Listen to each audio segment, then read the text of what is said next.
कैसे हैं आप सभी लोग। एक बार फिर से स्वागत है आपका हमारे YouTube channel study with Yogesh में। आज जीएस की क्लास नंबर 13 है और रुकना नहीं है बच्चों जब तक ये आपका एग्जाम करेक्ट नहीं हो जाता। इस बार आर पार की लड़ाई, और मैं तो ये मान के चल रहा हूँ कि सबसे बेहतर कंडीशन में, यानी होता नहीं कि बहुत से लोगों का लक भी कहते हो, कई बार पढ़ के कुछ जाते हैं आ कुछ जाता है, कई बार खुद की गलती एग्जामिनेशन हॉल पे जो एग्जाम का फोबिया है, यानी कहीं ना कहीं से जो छोटी मोटी मिस्टेक्स होते हैं वो हम लोग एग्जाम हॉल में करके आते हैं। और मैं ये मान के चल रहा हूँ कि इस बार जो गोल्डन अपॉर्चुनिटी आपके सामने, एक स्वर्णिम जो अवसर है, सुनहरा जो अवसर आपके सामने है कि यार हाँ इस बार किसी न किसी, क्योंकि सब चीज़ें आपके पक्ष में है। देखो आयोग नया है, पहली बार एग्जाम करा रहा, मतलब आपके ग्रुप सी के एग्जाम है जो वनडे एग्जाम होते हैं वो पहली बार करा रहा। दूसरा जो पेपर का पैटर्न है उसका वो सिलेबस जो आगे आने वाले टाइम पे वो एक मैसेज भी दे रहा है, आपको ध्यान से सुनना। उसने जो कनिष्ठ सहायक का सिलेबस दिया है वो आपको एक मैसेज दे रहा है कि वो किन टॉपिक पे फोकस करने वाला है। इतिहास देखना 6, 7, 7, 8 नंबर से ऊपर नहीं आने वाली, तो इतिहास ही मत पढ़ लेना पटवारी वगैरह के लिए भी। वो एक मैसेज है आप लोगों के लिए, वो कहाँ फोकस करने वाला है, ठीक है। और वो कंप्यूटर पे फोकस किया, उसने करंट अफेयर पे फोकस किया, हालांकि साइंस यहाँ पे नहीं है। तो जीएस के भी अच्छे खासे क्वेश्चन 30-32 क्वेश्चन पूछेगा। तो अगर इन 30 क्लासेस में अगर आपका जीएस का जो पोर्शन है अगर 17, 18, 20 नंबर भी अगर आप कवर कर पा रहे हैं और थोड़ा आपको पहले आता होगा, उत्तराखंड आपने अच्छे से तैयार किए, फालतू बिल्कुल मत पढ़ना बच्चों। जो अपने मन से क्वेश्चन बनाए गए हैं बिल्कुल इसको क्या कीजिए, बहिष्कार कीजिए इस चीज का। जो उल्टे सुल्टे क्वेश्चन आपके सामने अपनी कॉपियों से ही उसको बहिष्कृत कर दीजिए कि मुझे ऐसे क्वेश्चन पढ़ने ही नहीं। सिलेक्टेड पढ़िए, लिमिटेड पढ़िए, जैसे चंद पढ़ते हैं, चंद की शासन व्यवस्था पढ़ लीजिए, उसके प्रमुख कर पढ़ लीजिए, उनके प्रमुख राजा कौन कौन से थे, उसके टाइम पे कौन से युद्ध हुए थे, बस इतना ही तो पढ़ना है। बताओ अब चंद में भी अंदर अंदर घुस घुस के ये पढ़ोगे ये भी था वो भी था, ऐसा कुछ नहीं आने वाला है पेपर में, ठीक है। तो देखिए जीएस की आज क्लास नंबर 13 हमारी है, और कल की क्लासेस में शायद एक जगह बोलने पे हुआ बंग भंगा आंदोलन, लिखा तो सही होगा शायद, ठीक है, कि मैंने तो चेक भी नहीं किया। आप लोग कभी कभी फैक्ट जो होते हैं ना बच्चों क्रॉस चेक कर लिया कीजिए, ठीक है। बंग भंगा आंदोलन कुछ बच्चों को कंफ्यूज होता है, वो 7 अगस्त 1905 है, ठीक है, 7 अगस्त 1905 से शुरू हुआ था। और जो आप लोग कहते हैं बंगाल आंदोलन 16 अक्टूबर 1905 से, वो औपचारिक रूप से हुआ था, लेकिन प्रारंभिक दौर उसका यही था, ठीक है। 7 अगस्त 1905 से बंग भंगा आंदोलन, ये वाला कर देना। और दूसरा कई बच्चे कहते हैं सर फैजपुर अधिवेशन, इसको क्रॉस चेक करना है, ठीक है। फैजपुर अधिवेशन पहला गांव का अधिवेशन माना जाता है, ठीक है, फैजपुर अधिवेशन, इसको चेक करना 1936/37। कुछ बच्चे कहते हैं ल्यूसेंट में 37 दिए हैं, जितना मैंने पढ़ा है वो 36 ही पढ़ा है, फिर भी नहीं अगर समझ आ पा रहा होगा तो मैं आज आपको अगली क्लास में आपको बता दूंगा, ठीक है।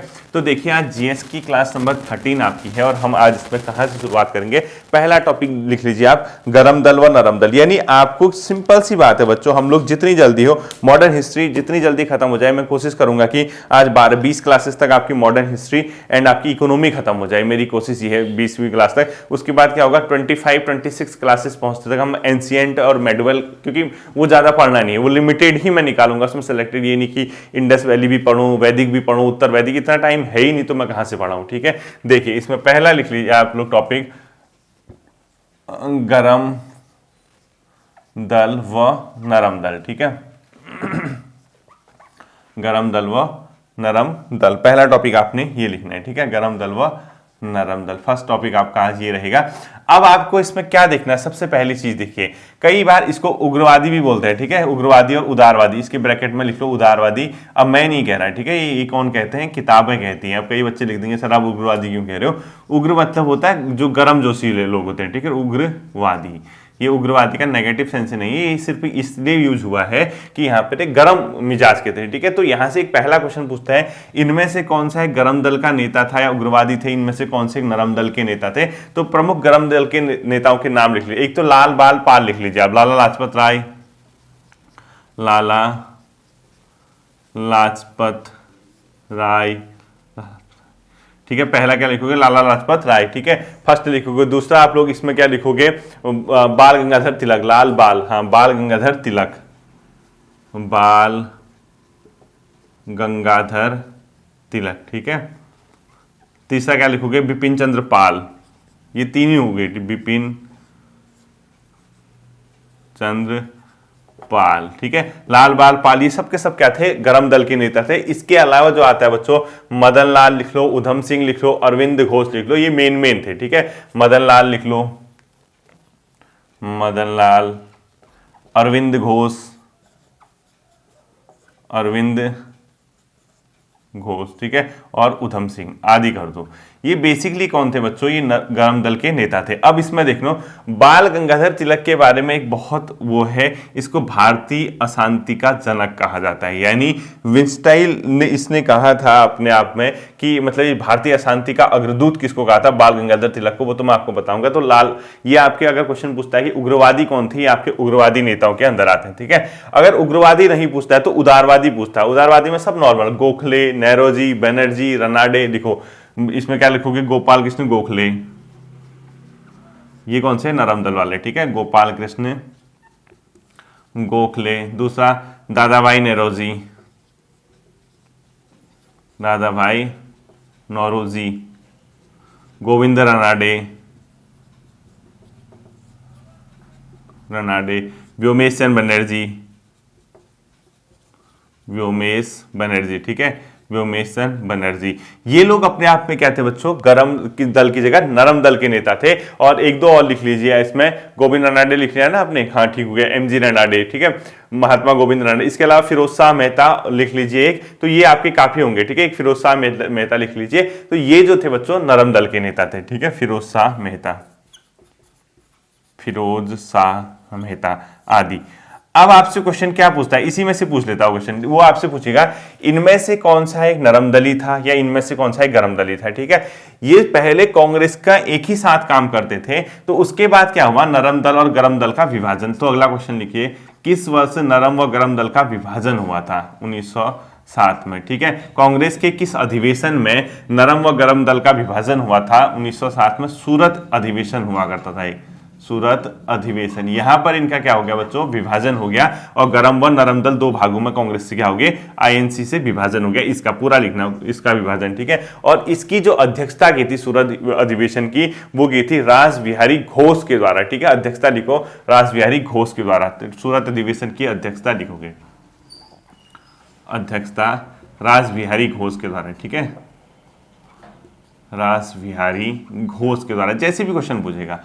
अब एक क्वेश्चन पूछते हैं, ये जो नरम दल और गरम दल था ना, जैसे इनका मानना ये था कि भारत में जो हम अंग्रेजों से जो स्वशासन चाहते हैं, वो संवैधानिक तरीके से हम अपना आंदोलन करें, हम पत्राचार करें, हम उनसे बातचीत करें, यानी एक प्रकार का संवैधानिक तरीका, पत्राचार, बातचीत, स्वशासन, इसके माध्यम से स्वतंत्रता चाहते थे। जबकि ये जो थे छीन के जाते थे, ठीक है, ये चाहते थे हम कोई इस पत्राचार नहीं करेंगे, कोई संवैधानिक तरीका नहीं, बस हमें स्वशासन चाहिए, चाहे हमें इसके लिए किसी भी हद तक जाना पड़े, ठीक है। वो तो बात की बात है। अगला लिखो, नरम दल के आंदोलन का तरीका क्या था बच्चों। इसमें जो नरम दल था ना, इसमें लिखो संवैधानिक था, प्रशासन में भारतीयों की भागीदारी चाहते, प्रार्थना, याचना, राजनीतिक जागरूकता, ये चाहते थे, ठीक है। तो लिखो नरम दल के आंदोलन का तरीका क्या था, नरम दल के आंदोलन का तरीका, कौन सा तरीका इन्होंने अपनाया था। देखो इसमें ऑप्शन लिखो, संवैधानिक तरीका था इनका, ये प्रार्थना करते थे ब्रिटिश से, याचना करते थे,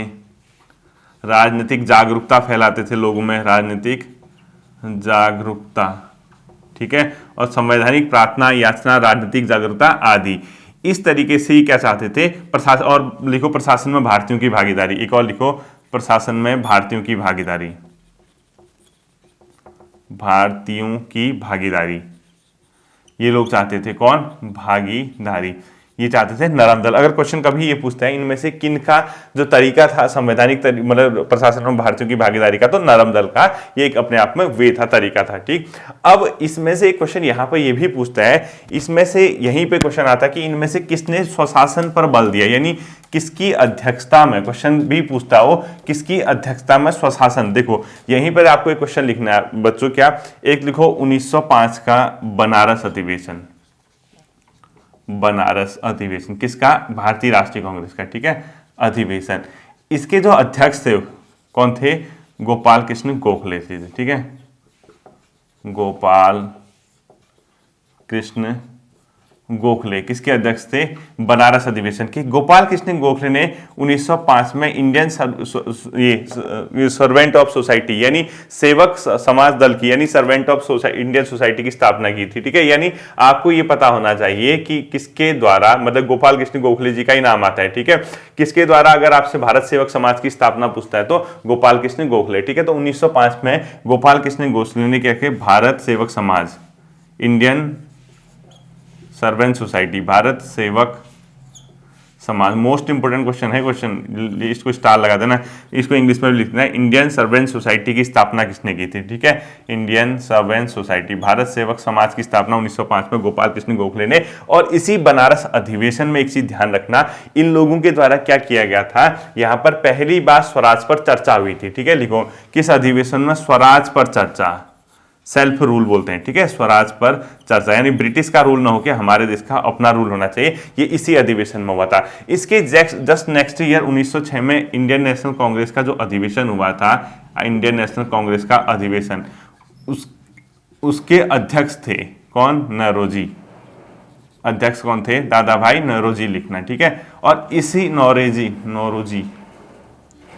नौरोजी जी के अध्यक्ष नौरोजी, इसी अधिवेशन में कलकत्ता में हुआ था, पहली बार स्वराज का प्रस्ताव पारित हुआ था। ठीक है, लिखो इसमें लिखो पहली बार स्वराज प्रस्ताव पारित। अगर कभी क्वेश्चन पूछता है पहली बार किस अधिवेशन में स्वराज का प्रस्ताव पारित हुआ था, प्रस्ताव पारित हुआ था, ध्यान रखना इसको। ठीक है, तो भारतीय राष्ट्रीय कांग्रेस के कौन से अधिवेशन में आ जाएगा? 1906 में, जो कि गोपाल किसके द्वारा किया गया था? अपने आप में दादा भाई नौरोजी के द्वारा। ठीक है, सूरज विभाजन मैंने आपको बता दिया।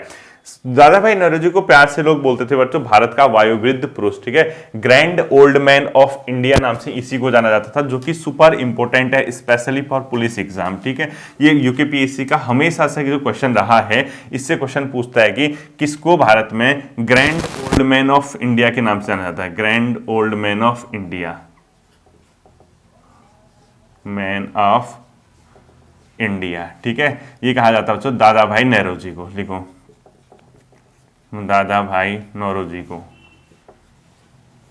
Grand old man of India, यानी भारत का वायुवृद्ध पुरुष। लिखो हिंदी में भारत का वायुवृद्ध पुरुष। ठीक है, और यही पहले व्यक्ति थे जो ब्रिटिश कॉमन हाउस ऑफ में चुन गए थे। ठीक है, तो लिखो ब्रिटिश संसद में चुने जाने वाला प्रथम भारतीय थे, ब्रिटिश संसद में चुने जाने वाले प्रथम भारतीय, चुने गए पहले भारतीय भी पूछता है आपसे कौन थे? दादा भाई नौरोजी जी थे, पहले भारतीय व्यक्ति थे जो ब्रिटिश संसद का चुनाव लड़के वहां पर चुनाव में पहुंचे थे। ठीक है, भारतीय मतलब चुनाव लड़के क्या, वहां पर सबसे पहले अगर कोई पहुंचा था ब्रिटिश संसद में कॉमन हाउस में, तो सबसे पहले कौन से पहुंचे थे? दादा भाई नौरोजी जी पहुंचे थे। ठीक है, इसके बाद ध्यान रखना बच्चों, किसने भारतीय राष्ट्रीय कांग्रेस पर, एक क्वेश्चन लिख लो, किसने भारतीय राष्ट्रीय कांग्रेस पर, किसने भारतीय राष्ट्रीय कांग्रेस पर प्रार्थना याचना विरोध की राजनीति करने का आरोप लगाया? ठीक है, पर प्रार्थना ऑब्लिक याचना व विरोध की राजनीति का आरोप लगाया, राजनीति करने का आरोप लगाया। ये थे बाल गंगाधर तिलक जी। ठीक है, बाल गंगाधर तिलक ने ही भारतीय राष्ट्रीय कांग्रेस पर प्रार्थना याचना व विरोध की राजनीति करने का क्या लगाया था? आरोप लगाया था। ये भी इंपॉर्टेंट क्वेश्चन है। ठीक है, यानी इन्हीं ने भारतीय राष्ट्रीय कांग्रेस को भीख मांगने वाली संस्था तक कहा था। ठीक है, लिखो किसने भारतीय राष्ट्रीय कांग्रेस को भीख मांगने वाली संस्था कहा था? वाली संस्था कहा था, तो कौन थे? ये बाल गंगाधर तिलक जी। ठीक है, किसने भारतीय राष्ट्रीय कांग्रेस को भीख मांगने वाली संस्था कहा था? तिलक जी ने। और तिलक जी को हमेशा याद रखना भारतीय अशांति का जनक भी कहा जाता है, वैलेंटाइन सिरोल ने इनको कहा था। ठीक है, लिखो किसको भारतीय अशांति का जनक कहा जाता है? किसको भारतीय अशांति का जनक कहा जाता है? ये तिलक को कहा किसने? वैलेंटाइन सिरोल के द्वारा इसको क्या कहा था? भारतीय अशांति का जनक कहा था। ये भी पेपर में बहुत ज्यादा क्या किया जाता है, पूछा जाता है। ठीक है, इसको ध्यान रखना। और इनको 1908 में 6 वर्ष की भी सजा हुई थी, और महाराष्ट्र में गणपति पर्व शुरू भी इन्होंने ही किया था। ठीक है, लिखो किसे 1908 में 6 वर्ष का कारावास हुआ था, कारावास तिलक जी को हुआ था। और इन्होंने महाराष्ट्र में क्या किया था? गणपति उत्सव। लिखो किसने महाराष्ट्र में गणपति उत्सव, किसने महाराष्ट्र में गणपति उत्सव प्रारंभ किया था? ठीक है, किसने महाराष्ट्र में गणपति उत्सव प्रारंभ किया था? बाल गंगाधर तिलक जी ही उसका आंसर हो जाएगा। ठीक है, और अगला लिखो आप लोग, शेर ए पंजाब नाम से किसको जाना गया? शेर ए पंजाब। ये कहा गया हो तो लाला लाजपत राय को, ठीक है, लाला लाजपत राय। और एक इनकी बहुत प्रसिद्ध कृति है अनहैप्पी इंडिया, किसने लिखी है? लाला लाजपत राय। लिखो अनहैप्पी इंडिया के लेखक कौन है? मोस्ट इंपोर्टेंट कर दिया, मतलब मोस्ट इंपोर्टेंट है। अनहैप्पी इंडिया किसके द्वारा लिखी गई है? लाला लाजपत राय के द्वारा। अनहैप्पी इंडिया किसके द्वारा लिखी गई? लिखोगे लाला लाजपत राय को। और इसने अपना जो गुरु माना था मैजिनी को माना था, ठीक है, इटली का एक क्रांतिकारी। मैजिनी किसका गुरु था? मैजिनी को राजनीतिक गुरु लिखो, को राजनीतिक गुरु किसने माना था? लाला लाजपत राय के द्वारा क्या किया गया था? मैजिनी को राजनीतिक गुरु के रूप में स्वीकार किया गया था, ठीक है। इसके बाद आता है बच्चों, ये पहला वाला हो गया। सेकंड टॉपिक लिखो आप यहीं पे, मार्ले मिंटो सुधार अधिनियम। मैंने मुस्लिम लीग पढ़ा है ना कल। मुस्लिम लीग के बाद यहाँ से जो क्वेश्चन पूछता है UKPSC specially for group C वगैरह या कोई भी एग्जाम हो, मार्ले मिंटो सुधार अधिनियम से भी पूछता है, ठीक है। तो लिखो सेकेंड टॉपिक लिखो आज का, मार्ले मिंटो सुधार एक्ट। मार्ले मिंटो सुधार अधिनियम। ये बेसिकली किसका नाम है बच्चों? मार्ले मिंटो सुधार अधिनियम ये है भारत परिषद अधिनियम 1909 को बोला जाता है, ठीक है। भारत परिषद अधिनियम, इंडियन काउंसिल एक्ट, भारत परिषद अधिनियम 1909 को क्या बोला जाता है प्यार से? मार्ले मिंटो सुधार अधिनियम। यानी इसका लोकप्रिय नाम जो है भारत परिषद अधिनियम का क्या है अपने आप में? मार्ले मिंटो सुधार अधिनियम। ये क्यों जाना जाता है भारत में? सांप्रदायिक निर्वाचन की शुरुआत यहीं से मानी जाती है। लिखो सांप्रदायिक निर्वाचन की शुरुआत। सांप्रदायिक निर्वाचन की शुरुआत अगर कहीं से मानी जाती है, वो कौन सा हो गया बच्चों अपने आप में? मार्ले मिंटो सुधार एक्ट। मोस्ट इंपोर्टेंट है, ठीक है। और सांप्रदायिक निर्वाचन का जनक भी इसको कहा जाता है, मार्ले मिंटो सुधार अधिनियम को, ठीक। इसके अलावा यहां से क्यों, मतलब इसका मतलब क्या है? मुस्लिम हेतु पृथक निर्वाचन प्रणाली लिखो, मुस्लिम हेतु पृथक निर्वाचन प्रणाली, मुस्लिम हेतु पृथक निर्वाचन प्रणाली यहीं से शुरू हुई थी, इसीलिए इसको क्या बोला जाता है? मतलब सांप्रदायिक प्रतिनिधित्व का जनक बोला जाता है निर्वाचन, ठीक। इससे ऊपर नहीं पूछेगा, इससे मार्ले मिंटो सुधार से आपके हिस्ट्री वाले पोर्शन में, ठीक है, कब आया था पूछता है, और इसको अन्य नाम किस नाम से जाना जाता है, और सांप्रदायिक निर्वाचन की शुरुआत कहाँ से हुई है? इससे हुई है। तो ग्रुप सी पुलिस वगैरह के लिए काफी है। तीसरा आपका जो टॉपिक आता है बच्चों और भी इंपोर्टेंट है, आपने सुना होगा, ये यहाँ से कुछ यहीं पे क्वेश्चन हुए थे, दिल्ली भारत की राजधानी वगैरह जो शिफ्ट हुई थी, आपको पता होगा ना। थर्ड लिखो आप लोग, थर्ड क्या लिखोगे? दिल्ली दरबार या राजनीति परिवर्तन लिखो, राजधानी परिवर्तन, दिल्ली दरबार ऑब्लिक राजधानी परिवर्तन, राजधानी परिवर्तन। जो हमारी वर्तमान राजधानी बच्चों दिल्ली में, वो पहले हुआ करती थी कोलकाता में हुई करते थे, ठीक है। लिखो पूर्व राजधानी कहाँ थी? पूर्व राजधानी जो थी बच्चों कोलकाता थी, कोलकाता थी, ठीक है। परिवर्तन की घोषणा हुई थी, परिवर्तन की घोषणा हुई थी 1911 में, ठीक है। परिवर्तन करके दिल्ली पहुंचाया गया था, दिल्ली को राजधानी बनाया गया था, ठीक है। परिवर्तन कर दिल्ली राजधानी 1912 में बनाई गई थी, ठीक है। ये आपको पता होना चाहिए कि दिल्ली को राजधानी किस वर्ष से बनाया गया था। मोस्ट इंपोर्टेंट है, परिवर्तन अलग है, घोषणा करना अलग है, और राजधानी को 1912 में क्या किया था? दिल्ली में परिवर्तन। उस समय गवर्नर कौन था? लॉर्ड हार्डिंग द्वितीय, ठीक है। वाइसराय लिखो कौन था? वाइसराय हार्डिंग द्वितीय, लॉर्ड हार्डिंग द्वितीय। इसके कार्यकाल में क्या हुआ था?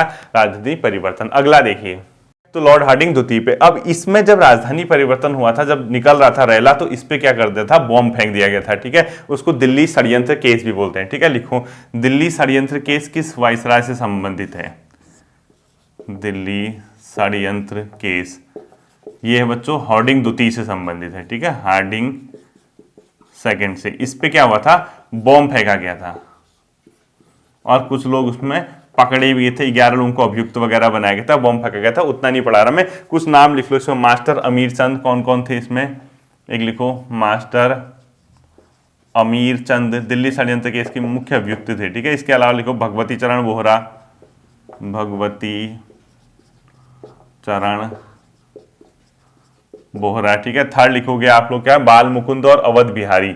बाल मुकुंद लिख दो, इधर लिखो बाल मुकुंद ही लिखो, बाल मुकुंद और अवध बिहारी, अवध बिहारी और रास बिहारी बोस। जो रास बिहारी बोस तो इसमें भाग के कहां चला गया था, जापान भाग गया था, ठीक है। एक लिखो रास बिहारी बोस, रास बिहारी बोस, ब्रैकेट में ही लिखो यह जापान चले गए थे, जापान भाग गए थे, ठीक है।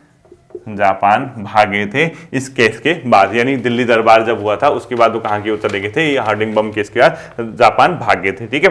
तो अगला जो आता है फोर्थ बच्चों, लखनऊ पैक्ट से भी क्वेश्चन पूछता है बहुत ज्यादा, यानी अगला लिखो टॉपिक, फोर्थ टॉपिक लिखो लखनऊ समझौते से क्या क्या क्वेश्चन पूछे जा सकते हैं, ठीक है। अब ये थोड़ा हिस्ट्री का पोर्शन लेंदी रहता है, लेकिन हम छोड़ के नहीं जा सकते बच्चों। आप खुद पता है आपको कि आज मेहनत करोगे तो वो एग्जाम का दिन आपको कितना प्यार करेगा, कितना प्यारा लगेगा जिस दिन आपके क्वेश्चन सॉल्व हो रहेंगे। भले वो आज आपको एक क्वेश्चन के लिए 10 चैप्टर पढ़ने पड़े, बट पढ़ना पड़ेगा, ठीक है। देखो लखनऊ समझौता कब का बच्चों, 1916 का, ठीक है। किस किस के बीच हुआ था, लिखो भारतीय राष्ट्रीय कांग्रेस प्लस मुस्लिम लीग के मध्य हुआ था, ठीक है। और इसी लखनऊ समझौता में गरम दल और नरम दल एक हुए थे।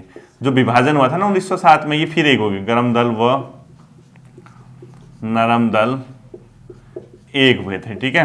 यानी गरम दल व नरम दल एक हो गए थे लखनऊ समझौते में। और लखनऊ समझौता किसके मध्य हुआ था, इंडियन नेशनल कांग्रेस और मुस्लिम लीग। तो लखनऊ समझौते की में जो इंडियन नेशनल कांग्रेस का अध्यक्ष था, लिखो आईएनसी अध्यक्ष कौन थे उस समय पे, अंबिका चरण मजूमदार, कल भी बताया था मैंने, ठीक है।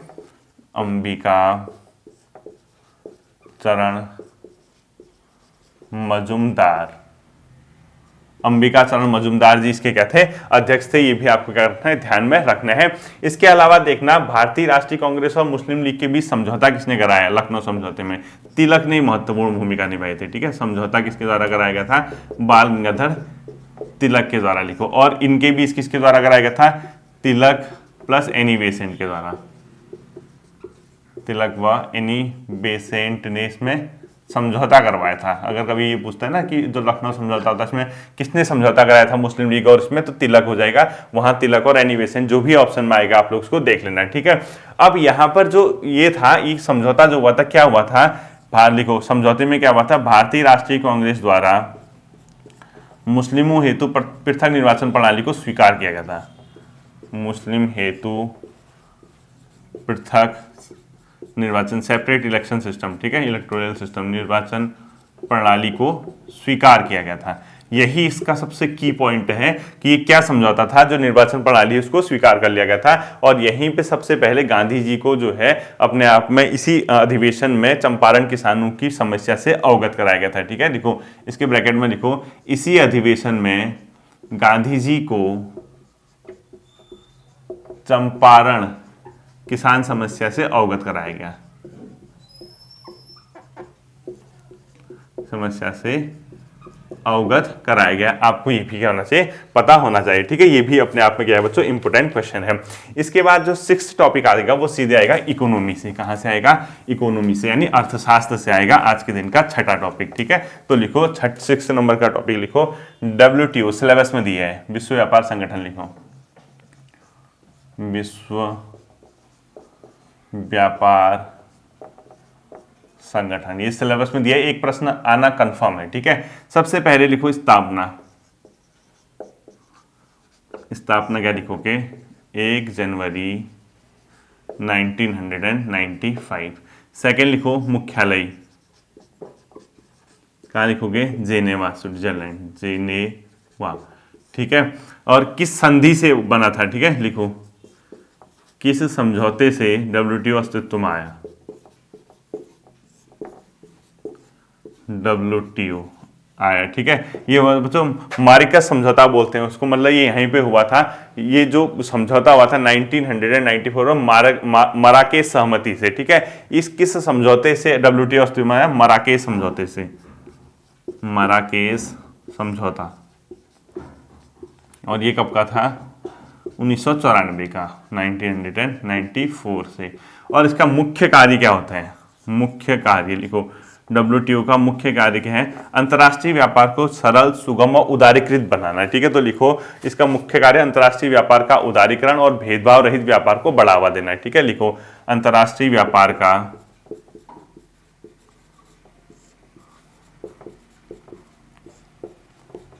उदारीकरण व भेदभाव रहित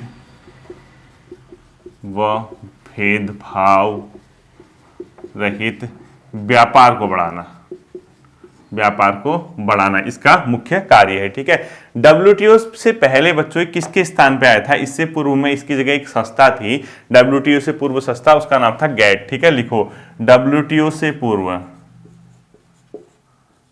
जो संस्था थी उसका नाम क्या था? गैट था। ठीक है, GATT। और ये गैट का अस्तित्व में आया था 1948। यानी कभी अगर क्वेश्चन पूछता है कि डब्ल्यूटीओ ने किसका स्थान लिया, तो गैट का स्थान लिया है। ठीक है, अगर क्वेश्चन पूछता है गैट कब बना, 1948, और डब्ल्यूटीओ ने किसका स्थान लिया? गैट का।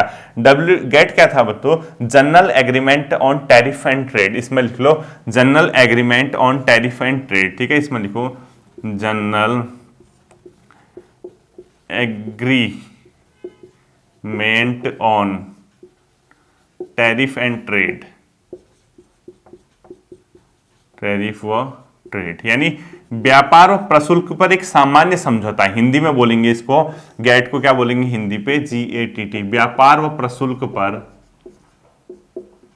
प्रशुल्क मतलब एक प्रकार से टैक्स समझ के चलो अंतर्राष्ट्रीय व्यापार में। ठीक है, प्रशुल्क पर सामान्य समझौता, सामान्य समझौता। ऐसे भी क्वेश्चन पूछ सकता है कि व्यापार और प्रशुल्क पर सामान्य समझौता किस वर्ष अस्तित्व में आया था?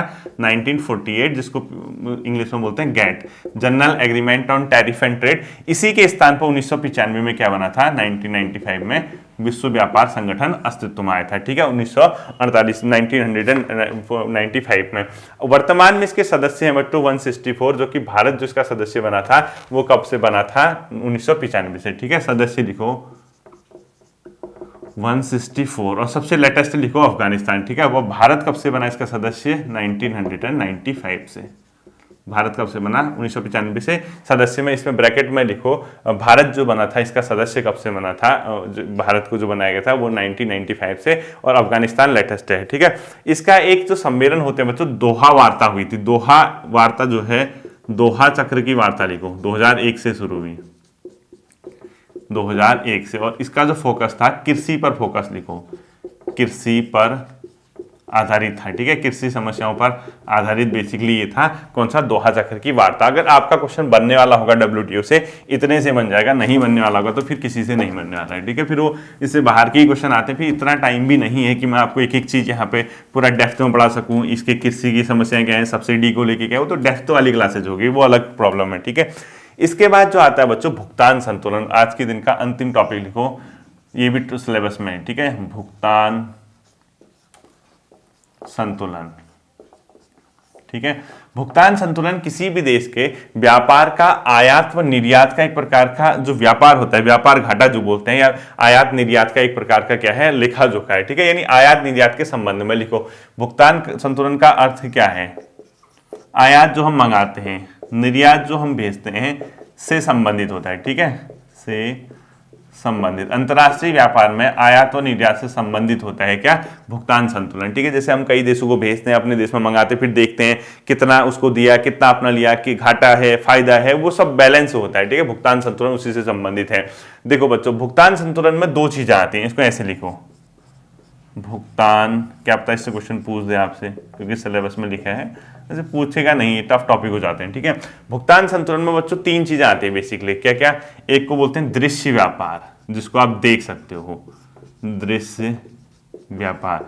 एक को बोलते हैं बच्चों अदृश्य व्यापार, अदृश्य व्यापार। ठीक है, एक तीसरा होता है ऋण, जो हम विदेशी से ऋण लेते हैं, या विदेशी जो हमारे यहाँ इन्वेस्ट करते हैं, यानी ऋण लिख लो ऑब्लिक विदेशी जो भी है। ठीक है, तो अभी इतना ही लिखो, ये तीन चीजें आती हैं। दृश्य व्यापार में बच्चों आता है वस्तुओं का व्यापार, जो भी आप गुड्स बेचते हैं या लाते हैं, वस्तु का व्यापार। ठीक है, और अदृश्य व्यापार को अन्य किस नाम से जाना जाता है? सेवाओं का व्यापार, बैंकिंग है, परिवहन है, जिसको देख नहीं पाओगे आप। ठीक है, मतलब आप ऐसे नहीं दिखता है ओपनली। तो सेवाओं का व्यापार है, सॉफ्टवेयर है, ये सब चीजें किसके अंदर आएंगी, अदृश्य व्यापार के अंदर। इसके अलावा ऋण है या विदेशी निवेश है, सब भुगतान संतुलन के अंदर आएगा। ठीक है, यहाँ पे एक विदेशी निवेश भी होता है, विदेशी निवेश, फॉरेन इन्वेस्टमेंट, ये सब के सब क्या है, भुगतान संतुलन। तो बेसिकली दृश्य व्यापार और अदृश्य व्यापार और ऋण से संबंधित ये होता है। अब ध्यान रखना, जो दृश्य और अदृश्य व्यापार होता है ना, ये भारत सरकार के दो खाते होते हैं बच्चों, एक को बोलते हैं करंट अकाउंट, एक को बोलते हैं इन्वेस्ट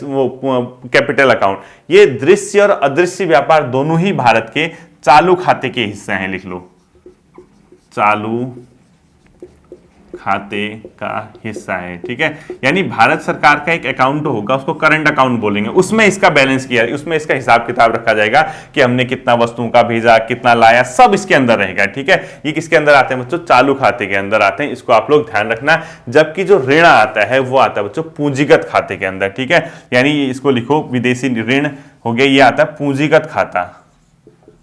ऐसे सिंपल सी आप लोग खाता खोलते हैं ना बैंक में, जैसे अकाउंट होता है, ऐसे ही भारत सरकार के भी अकाउंट होते हैं, हेड होते हैं। तो भारत सरकार का एक अकाउंट होगा करंट अकाउंट, उसके अंदर जो भारत विदेशों के साथ व्यापार कर रहा है या विदेशों से व्यापार कर रहा है, आयात निर्यात कर रहा है, उसके अंदर चालू खाते में जो भाग रहेगा वही रहेगा दृश्य और अदृश्य व्यापार, यानी वस्तु और सेवाओं का व्यापार चालू खाते में आता है। जबकि ऋण हो गया या इसके अलावा देखो एक विदेशी पूंजी खाते में विदेशी निवेश भी आता है। ठीक है, विदेशी निवेश, यानी जहां आपको सिंपल सी बात है, एक मुफ्त पैसा मिल रहा है आपको, सीधे पूंजीगत खाते का हिस्सा हो गया। जहां आपको शिफ्टों में मिल रहा है, यानी आप वस्तु भेज रहे हो, ला रहे हो, सेवाएं कर रहे हो, ये सब हो रहा है, वो किसके अंदर आता है, चालू खाते के अंदर आता है। ये याद रखना। ठीक है, अब देखना विदेशी व्यापार में जो अदृश्य व्यापार होता है वो सेवाएं होती है। मैंने आपको बता रखा, अदृश्य व्यापार सेवाएं होती है। इसके अंदर लिखो, सेवाओं में परिवहन लिखो, बीमा लिखो, यात्रा लिखो, यानी सेवाएं, आय और अंतरण, ये तीन चीजें आती हैं। ठीक है, अदृश्य व्यापार में क्या क्या आते हैं देखो, सेवाएं लिखो, सेवाएं में लिखो, ब्रैकेट में लिखो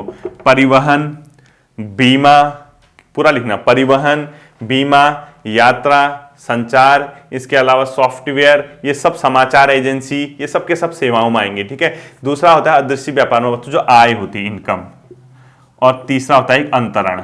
अंतरण मतलब जो आप ट्रांसफर करते हैं ना, जैसे किसी ने आपको उपहार दे दिया विदेशों से, या किसी ने आपके रेमिटी वगैरह, जो विदेशी लोग आपके जो एनआरआई होते हैं, मतलब हमारे भारत से जो बाहर बसे प्रवासी लोग, वो देते हैं, या विप्रेषण हो गया, अनुदान हो गया, सब। ठीक है, उपहार लिख लो, अनुदान लिखो, विप्रेषण लिखो, विप्रेषण मतलब ये जो सब बाहर से भेजते हैं। ठीक है, ये सब अंतरण के अंदर आएंगे, यानी कहीं ना कहीं अदृश्य व्यापार के अंदर सेवाएं, आय, अंतरण वगैरह सब आती हैं। वस्तुओं का व्यापार तो आपको पता ही, गुड्स वगैरह है। ठीक है, अब अगला क्वेश्चन लिखो, यहाँ पे यूरो का सृजन कब हुआ। यूरो एक मुद्रा है, उसका सृजन कब हुआ। ठीक है, यूरो मुद्रा का सृजन भी पूछता है पेपर में, 1999 से, 1999 से यूरो का सृजन हुआ। ठीक है, यूरो मतलब यूरो मुद्रा है जो, ठीक है, ये हुआ 1999 से। ठीक है, और ये कंप्लीटली अस्तित्व में कब आया, एज ए फिजिकल करेंसी के रूप में अस्तित्व में 2002 में आए अस्तित्व में, यानी इसके नोट के रूप में लिखो सीधे, नोट। ठीक है, नोट के रूप में मिला 2002 से। अगला लिखो, रुपये की परिवर्तनीयता का क्या अर्थ है।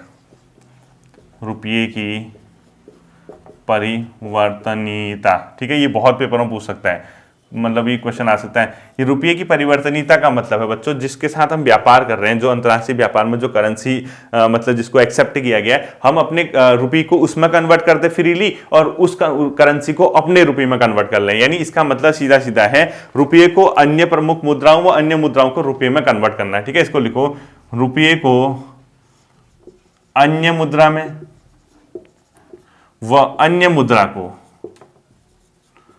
रुपये में कन्वर्ट, रुपये में मुक्त रूप से कन्वर्ट, सीधे सीधे करेंसी में, तो रुपये की परिवर्तनीयता। अब डॉलर है, डॉलर अब अंतर्राष्ट्रीय व्यापार में चलता है, रुपये भी होगा तो रुपये को डॉलर में कन्वर्ट कर दो, डॉलर को रुपये में, तो ये इस प्रकार से। ठीक है, तो भारत में सिर्फ और सिर्फ चालू खाते पर रुपये क्या है, परिवर्तनीय। लिखो, चालू खाते पर, जो मैंने अदृश्य दृश्य व्यापार बताया। ठीक है, चालू खाते पर रुपया परिवर्तनीय किस वर्ष से बनाया गया,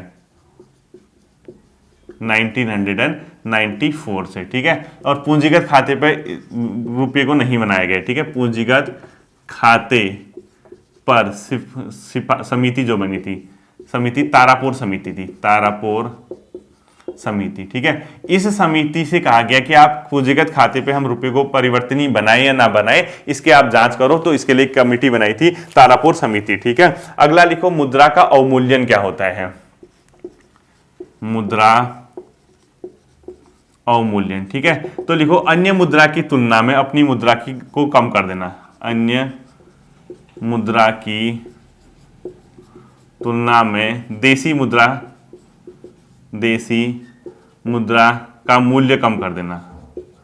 का मूल्य कम कर देना क्या होता है? मुद्रा अवमूल्यन। भारत में 3 बार हुआ है मुद्रा का अवमूल्यन। भारत में कितनी बार हुआ है? 3 बार हुआ है मुद्रा का अवमूल्यन, ठीक है। ध्यान रखना, 3 बार हुआ है अवमूल्यन। पहला का हुआ 1949 में, फिर 1966 में, फिर 1991 में। 1949, 66 और 1991 में 3 बार भारत में मुद्रा का क्या हुआ बच्चों? अवमूल्यन हुआ है। और ये अवमूल्यन में भी ध्यान रखना, किस वित्तीय वर्ष में 2 बार अवमूल्यन हुआ। लिखो, 2 बार मुद्रा का अवमूल्यन किस वित्तीय वर्ष में हुआ? 1991-92 वाले में, ठीक है। ये 2 बार किया गया था, बाकी एक बार हुआ। अब मुद्रा के अवमूल्यन से हमेशा याद रखना, ऐसा लिखो, जब कभी भी मुद्रा का अवमूल्यन होगा, आयात जो हो जाएंगे बच्चों क्या हो जाएंगे? महंगे, और निर्यात क्या हो जाएगा? सस्ता हो जाएगा। यानी जो हम भेजते हैं वो ज्यादा जाता है। यानी मुद्रा का अवमूल्यन बेसिकली इसलिए किया जाता है, जो हम यहाँ से बाहर भेजते हैं निर्यात को बढ़ाया जाए, निर्यात हाई किया जाए, और आयात जो हम विदेशों से मंगाते हैं वो कम किया जाए। इसीलिए क्या किया जाता है? मुद्रा का अवमूल्यन भी किया जाता है। आपको पता होना चाहिए कि मुद्रा का अवमूल्यन क्यों और कब किया जाता है, ठीक है। इसके बाद एक लास्ट क्वेश्चन लिखो आज का, विदेशी विनियम प्रबंधन अधिनियम कब बना था? विदेशी विनियम